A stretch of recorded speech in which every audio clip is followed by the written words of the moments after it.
Hello, I'm John Gilbert. I'm working on a project that I find very exciting. You know, for a number of years now, digital has been all the rage.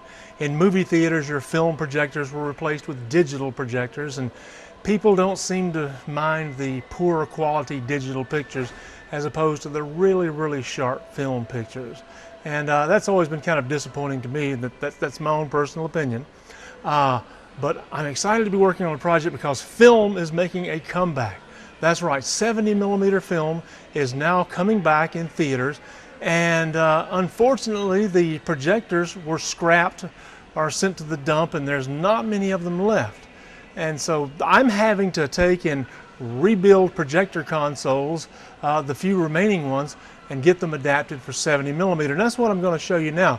What I have here, this is a strong console, and the projector would mount here on this plate right here. It would mount here and would stand out this way a little ways. And this is the lamp house where the lamp would be. And this is the part that's having to be converted to 70mm.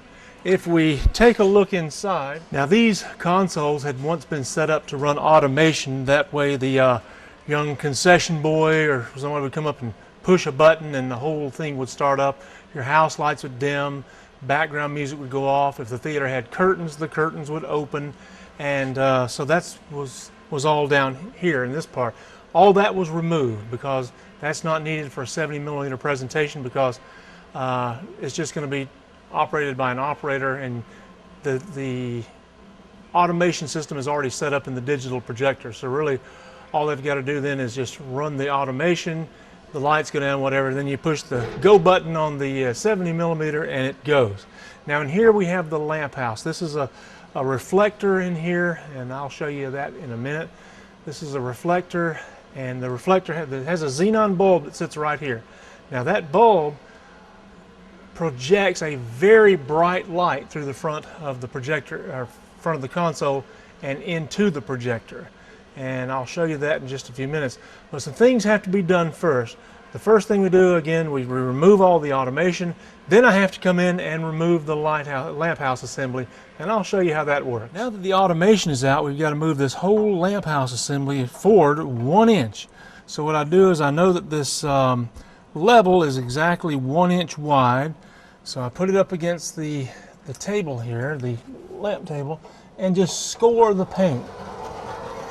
And that gives me the 1 inch that I need to be on target. Come around and I score the other side so I can, my sides will be square. There, simple as that. Now we've got to disconnect the negative anode, which involves taking a screw off the back and removing that. Then we get the ground wire, which is right here. You can't see from your angle, but we'll take that guy off, and we're ready to get the lamp house out of here. Oh, one more thing to do, I see.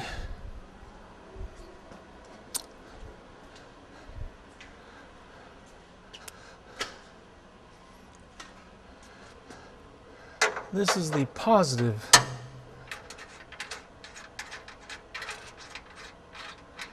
This is the positive for the light. Just put everything down here. When we put our lamp in, we'll hook the positive lead here.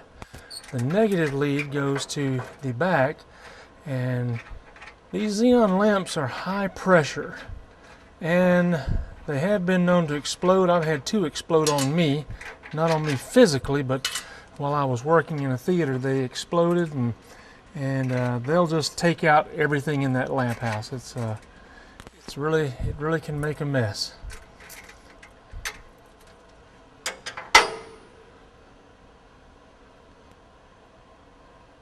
Let's see.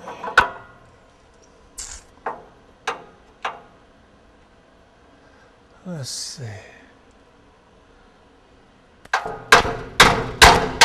Here we go. That's all there is to that.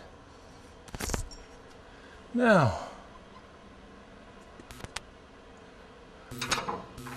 we'll take our Allen wrench, come over here and start loosening the hold down screws. And this is what holds the reflector table to the bottom of the frame.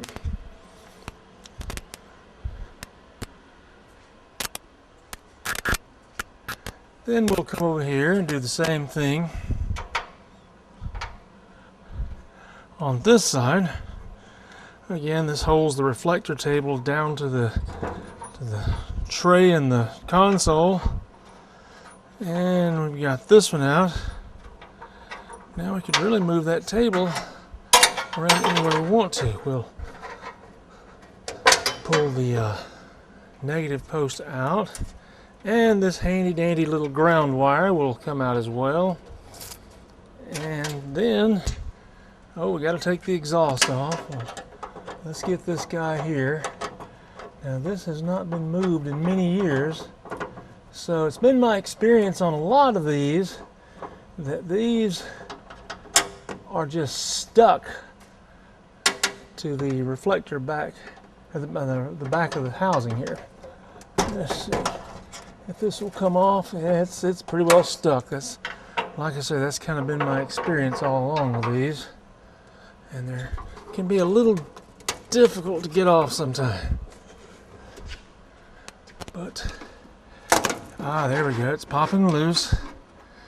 It's been in one position, kind of like me. I get in one position and I don't want to come out of that position.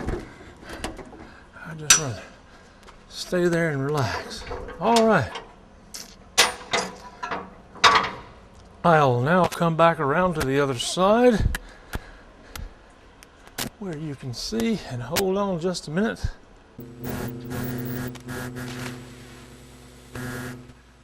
All right. Come back around to this side and we'll take the tray table out.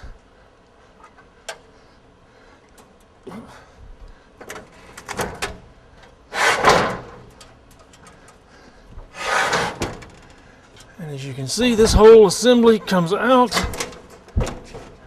It's not real light. Now we bring our table over here and sit it down. And that guy's ready to be worked on. Now the reflector needs to be as clean as possible because it's what reflects the light onto the film. And we'll just take some lens cleaner right here and spray that reflector. And then I've got a soft lint-free cloth, and we want it taken very carefully. I've already blown this off with a hose so to get any larger dirt particles off. But we want to take that and get it just as clean as possible, and making sure that there's no scratches or bad places in the reflector that could hamper the light output. There we go. That's looking pretty good. There's one more step that I want to do. Now, this right here is our special secret formula for cleaning glass and reflectors, lenses, whatever.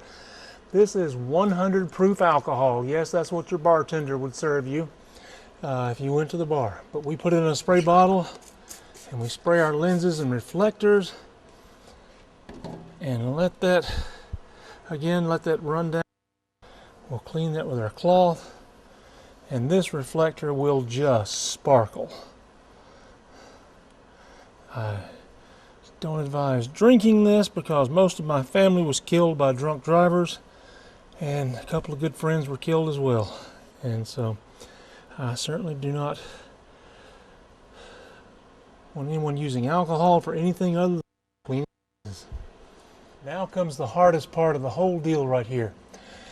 In order to get the cables to move up the inch that I need, I have to cut this hole, and I have to cut this hole, and then I have to re-drill and tap these holes here to make new holes to hold the table down.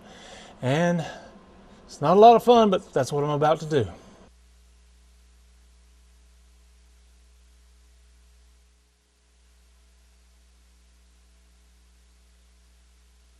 Now that I've drilled my holes with increasingly larger holes, I can come in with a jigsaw and cut out a notch about an inch, this moves about an inch, so there's no exact measurements here. But anyway, we move this up, cut a kind of a V shape into there, and that way our cables can come forward 1 inch as the tray table comes forward 1 inch. This is kind of noisy.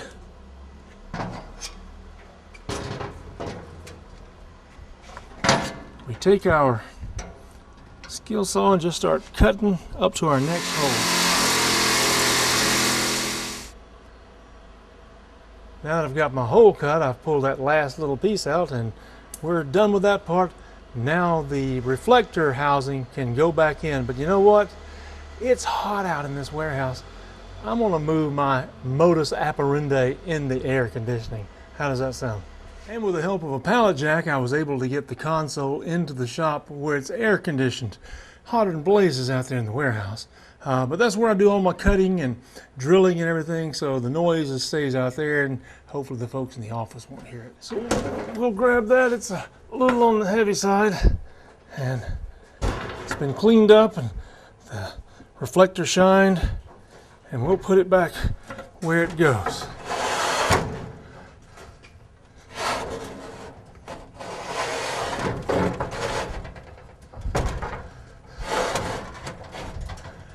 Now, if you remember earlier, I made I scored a line across the front of it, 1 inch forward. So I've got to, I see my line here, so I've got to square that up. My hose is in the way. We'll get that guy in a minute. So we'll pull it back here, and that looks pretty square. Now all that remains to do is to tap the holes, drill the holes and tap them for the hole down, and then rewire it, and then we can put a lamp in it and test it. So,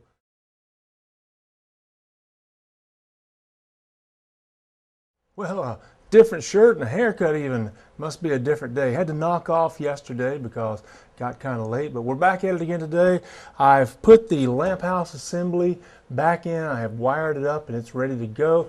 Now it's time to put in the cooling fans. So I'll just step up here for a little bit, and we have our cooling fan here, and these put out quite a bit of airflow.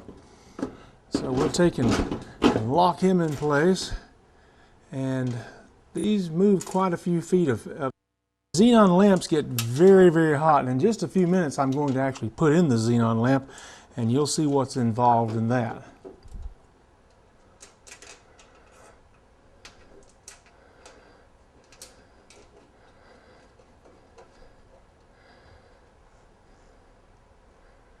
These fans had to be cleaned because they were pretty dirty. They'd been in the theater for quite a number of years, and that dust and lint accumulates in the fan, and I had to take them and blow them out.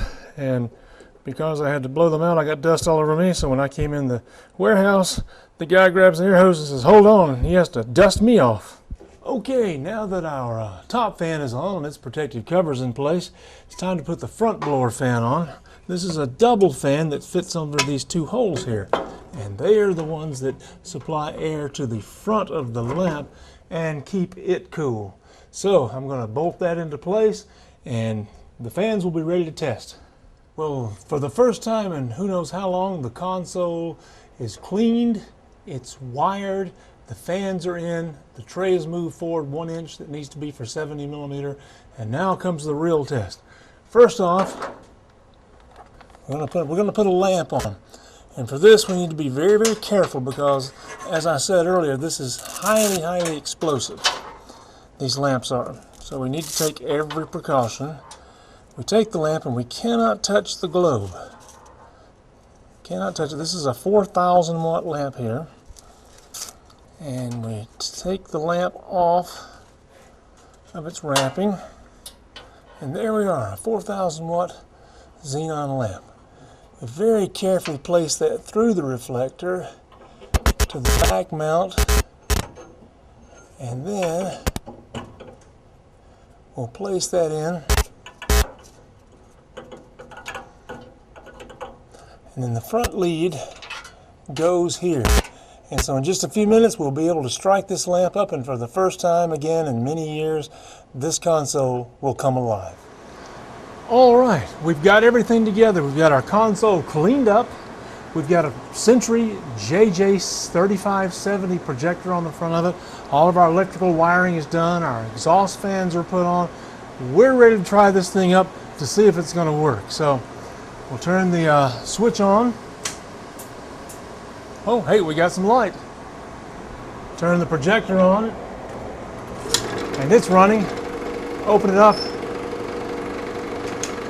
Look at that. We've got light.